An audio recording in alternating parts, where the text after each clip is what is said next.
Hello, my name is Jonathan Morgan. Today's discussion is on post-production in a post-COVID world. There are three topics and areas that I wish to look at in this overall discussion. The first of which is WFO, WFH, WFA and MFA. So all acronyms, I'm sure you're very familiar with WFH by now. The second topic is to do with remote production in the post-production world. The third topic is around the cloud technologies that can be used in post-production and similar in order to enable remote production, etc. in the post-COVID world. Today, in particular, the voice is going to come from two people who are just fantastic. I'm really pleased they could join me for this presentation.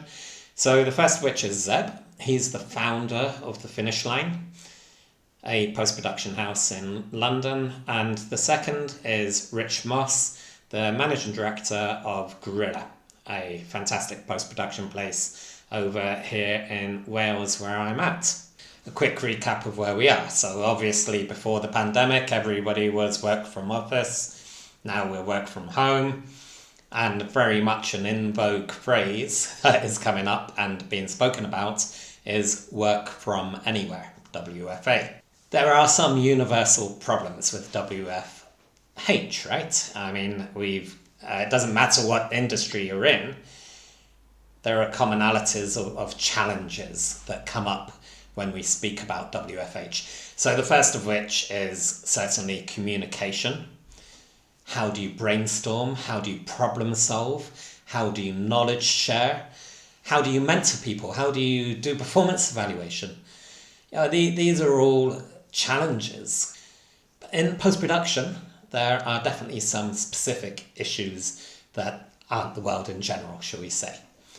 So in post-production, challenges are things like data security, how to get data from A to B, data redundancy, is my data safe from accidental deletion on the systems that it's been worked upon, how do I share work quickly and efficiently between teams, especially if there is high res and we want to maybe share that in some way.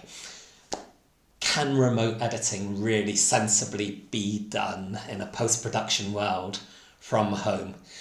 We have some fantastic input on these subjects from Zeb and from Rich. So first of all, over to the VTs to listen to what they have to say about these areas. We have succeeded in the past year. A lot haven't, but actually our business has continued. We're busy. I think we saw getting to Christmas as being 2021 will be back to normal. As it's showing, we'll be lucky if it's back to normal in the summer. And if it is, the schedules aren't going to get together until, so we're into 2021 as well as a COVID year is what I'm saying. And I think what's helped us or what's made it all work are remote solutions for us to continue editing. It's actually expanded what we can do. Whereas before, if a production particularly wanted to use an editor in Bristol, Manchester, London, New York, that would have been a pain. Now it's become the norm. So it's actually something we can offer, which is interesting.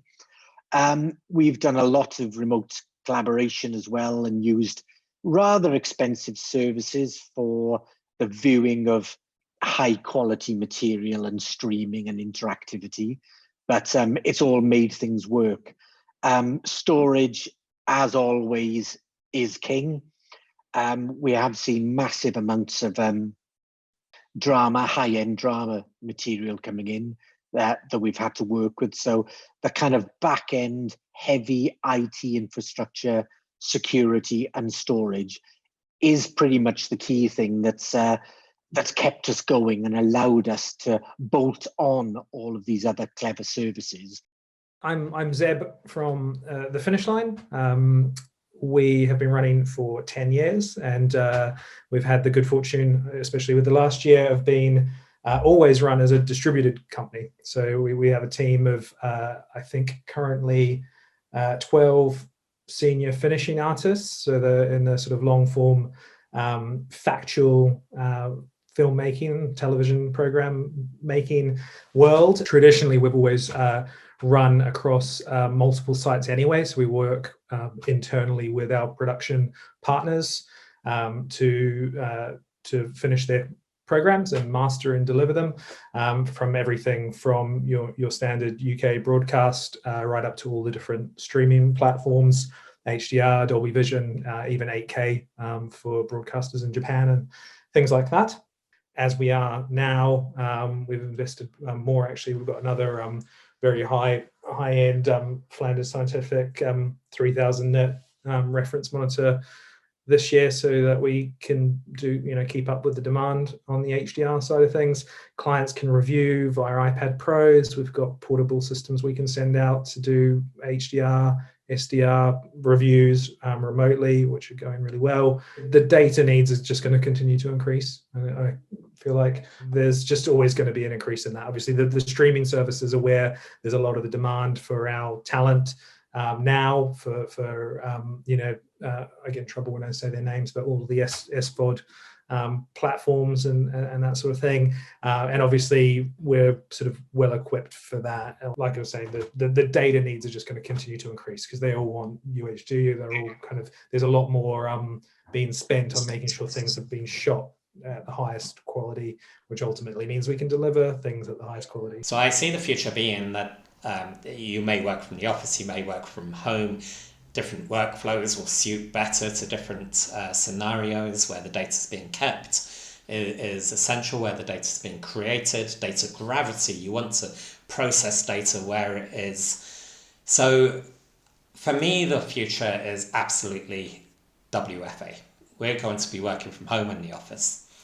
Yeah, more so or less so depending on the industry. And we need to get used to that. We need to start purchasing and buying into those workflows. How to enable WFA is obviously partly technology. The last acronym, which is an acronym that is really one that I use and Object Matrix uses, is MFA, and that is manage from anywhere, because it's a lesser looked at factor of the working from home. It's how do I manage people? How do I see what they're doing, measure what they're doing? Do I have the right data analytics and statistics? Do I have the right communication tools? Do I have the right measurement tools in order to be able to see that work is being done in the right quality and quantity by the workforce? And have they got the support that they need and the training they need in order to be able to do that? The second topic of the discussion is remote editing in post-production workflows. This is a question that from the start has accelerated the way that people work from home. The big question on everyone's lips at the beginning of the pandemic: how can I remote edit?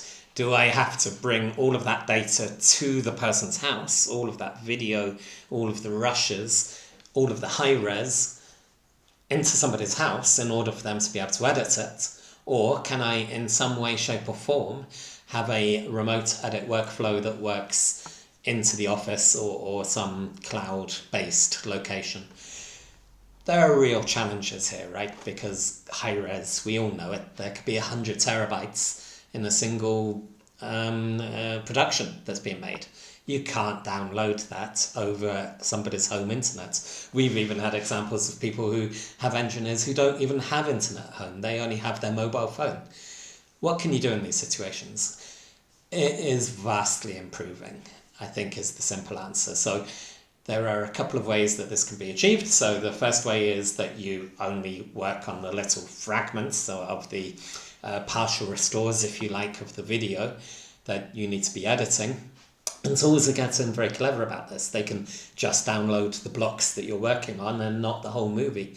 The rest of the movie could be playing in a lower res prox. There can be backwards and forwards of the low res conform into the high res and in that way overcoming some of the problems. But let's go to the real world and let's find out what our guys are doing with their remote production workflows and some of the issues that they have with that. What's been great this year, it's not necessarily amazed me, but I guess what has been beneficial is that productions and the industry on the whole has been forced to actually take on board all the technical advances that have been made. They all existed, but for a multitude of reasons, getting people to take that next step and go fully cloud-based or fully remote or anything like that has been very, very challenging. And people will normally think, oh, bad internet, dropped connections, crappy video call, whatever it might be that their relationship is with the internet. They might sort of think they just can't do a lot of things remotely. But the fact that everyone's been forced to take that leap, and I think for the most part everyone's been very surprised, and obviously some places will do that better than others, but yeah, I think it's been a helpful thing to sort of push the technology or push people onto the technology that already existed, and adapt to it, and take it on and test it and use it for long enough to get good at it, to understand it, to find the things that are challenging about it and work out the ways around it. Whereas under normal times, they might have given it a try and gone, I hit this issue and I can't be bothered anymore. The third topic is cloud, and how does cloud fit into the post-production way of working? Well, obviously in a big fat way, because we all talk about cloud now. We all know what cloud is, right? Well, maybe we don't know what cloud is, because one kind of cloud is not necessarily the same as another kind of cloud. So let's explore that a little bit. For me, there are 4 major types of cloud. So the first type of cloud is the public cloud, the one that probably most people are talking about when they say cloud. The big providers, the Microsofts, the Amazons, the Googles, etc., that have this service that sits up there that you can store into, that you can use, and that you can obviously try and build some workflows around. Another type of cloud, the private cloud. The private cloud could be on-prem. The private cloud could be in a data center and managed for you. But the main thing about private cloud, and the major difference between a private cloud and just a lump of storage, is that it has intelligence, it has scalability, it has the ability to take away management of the day-to-day operations that you would normally associate with managing your own storage. And it would provide that in a seamless way to enable the post-production place to continue with work that they're doing. The private cloud could be a cloud that is managed in a data center and is a service for the post-production company to use, but maybe on a set of storage that is dedicated for the post-production place. So a third type of cloud is the hybrid cloud. So being able to move data between multiple tiers of cloud.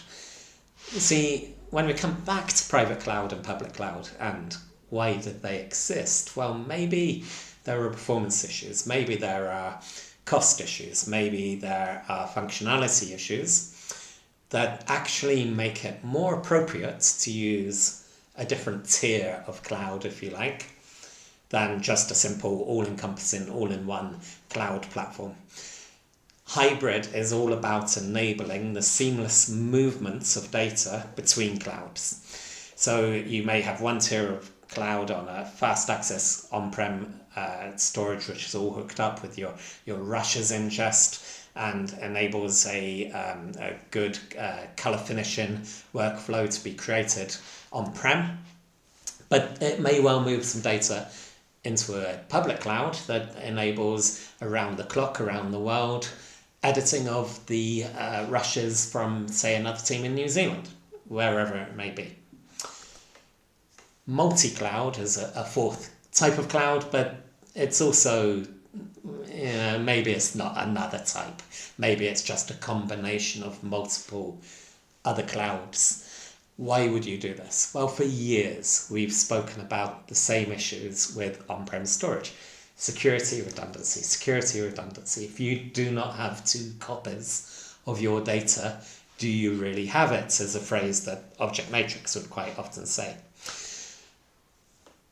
Are we really going to put all of our data into a single media library and trust that in order to keep it safe and available all of the time? We can look at the policies of some public cloud providers, and even they talk about multiple regions, keeping the media library, for instance, in 2 different regions to enable the best possible uptimes.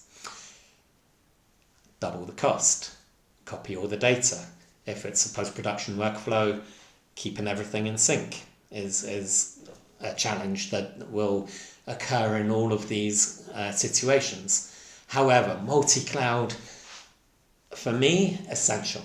We cannot forget where we've come from.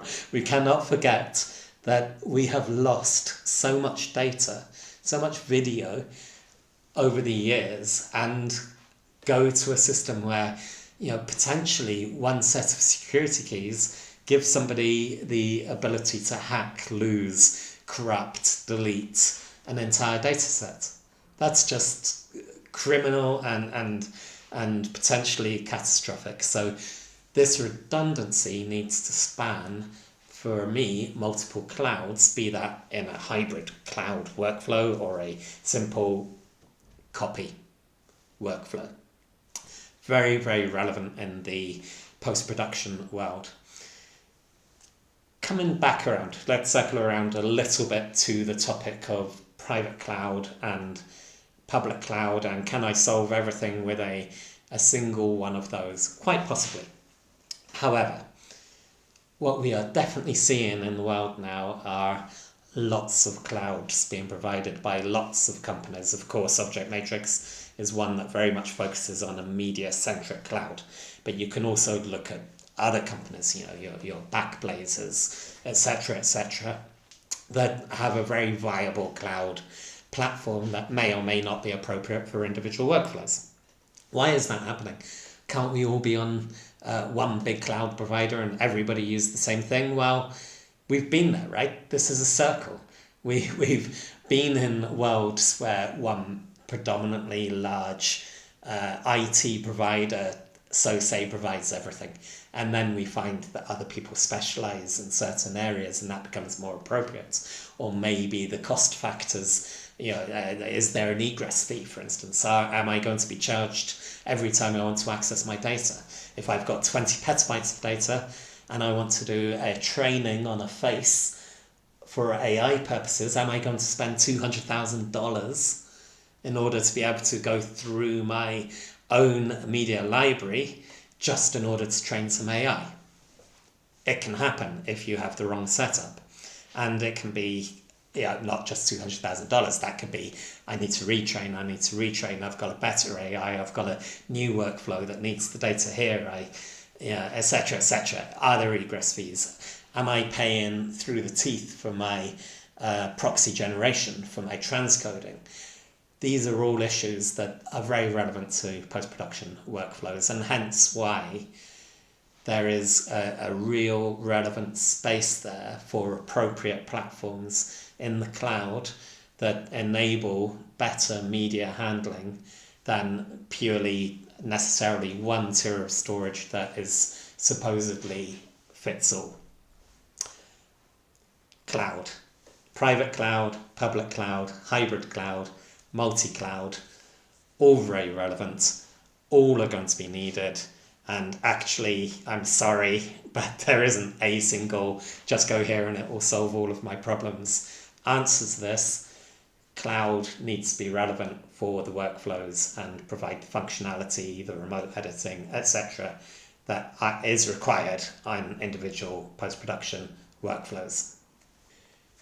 Thank you, Rich from Gorilla. Thank you, Zeb from The Finish Line. I'd also like to thank the HPA for inviting Object Matrix to present on this topic.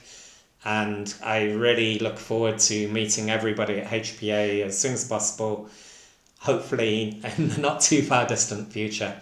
and actually face to face. Wouldn't that be fantastic?